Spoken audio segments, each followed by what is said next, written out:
Well, the 5,000 subscriber special might have been up by this point, but yes, it's going to be delayed a few hours because there's some breaking news in the NASCAR world. There's going to be more tomorrow that we'll talk about, but for now, we're going to talk about the 21 car. Well, we're going to talk about that one more tomorrow, but the reason we are talking about the 21 car today is not for the reason of the driver. It's for what happened on Sunday at Nashville Superspeedway. Under one of the cautions, I honestly can't remember which one, going down the backstretch, Carson Hocevar and Harrison Burton made contact and Harrison Burton spun around.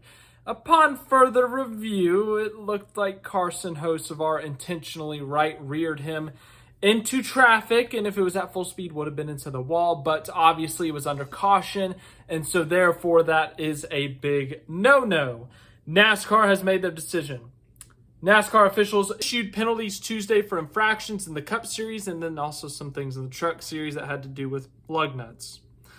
Carson Hocevar, driver of the Spire Motorsports number 77 Chevrolet, was fined $50,000 and assessed a loss of 25 driver points for violating sections 4.4b, Member Code of Conduct penalty options and guidelines during Sunday's Ally 400. Hocevar's number 77 Chevrolet made contact with Wood Brother Racing's number 21 Ford driven by Harrison Burton under yellow, causing the latter to spin.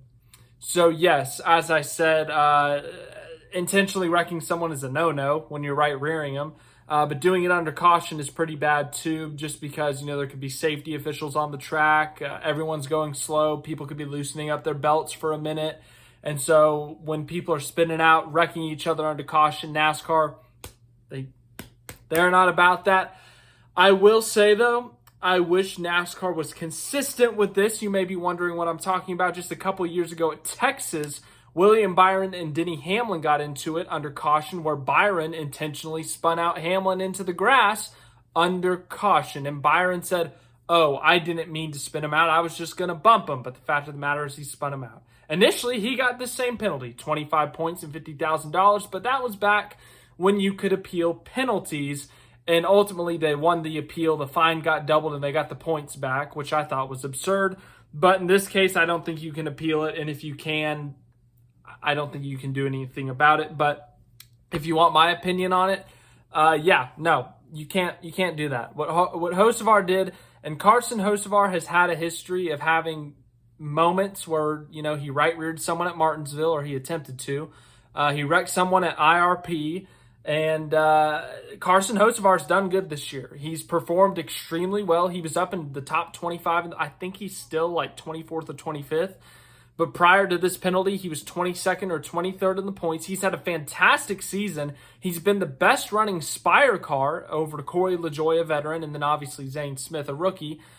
But Carson Hocevar's had a fantastic season, and he's done a good job at keeping a level head. He hasn't had any incidents. He hasn't lashed out at anyone on track, but this time he lashed out on track and he overstepped the line. You can't intentionally wreck people, and you definitely can't do it under caution. And another issue I have with NASCAR's inconsistency is on Friday night.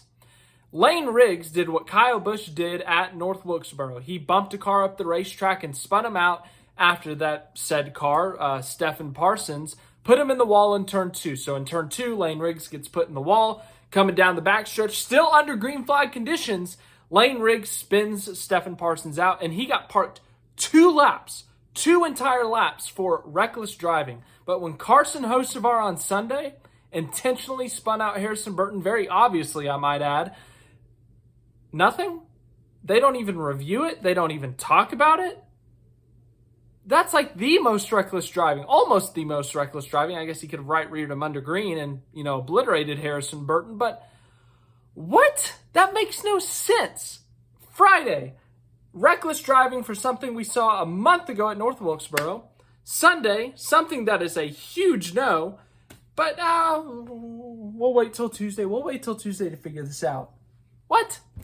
I'm not saying that he shouldn't have gotten fined and docked points. I'm just saying you should have penalized him Sunday too. You can't do that. There's got to be a punishment in the heat of the moment. But at the end of the day, it works itself out. As I said, deserved penalty for Hocevar. You can't do that, man. You can't wreck people intentionally You can't right rear people, I should say. And you definitely cannot do it under caution. So I'm 100% fine with this penalty. I just wish they were a little bit more consistent in their calls. As for the other penalties, as I said, yeah, it's all lug nut penalties. But as for the 21 car, tomorrow there will be an announcement in terms of the 21 car. The Wood brothers have an announcement. It is expected that Josh Berry will be in that car. We talked about it a couple weeks ago, but looks like it's going to be made official tomorrow. TBD, maybe even unlikely that Rodney Childers goes with him. So that'll mean Harrison Burton, who we just talked about, the guy who got intentionally wrecked, he's going to be looking for a ride next year, whether it's Cup, Xfinity, truck, whatever it may be. But thanks for watching this video. I got to go edit the 5,000 subscriber special now. I'm looking forward to it.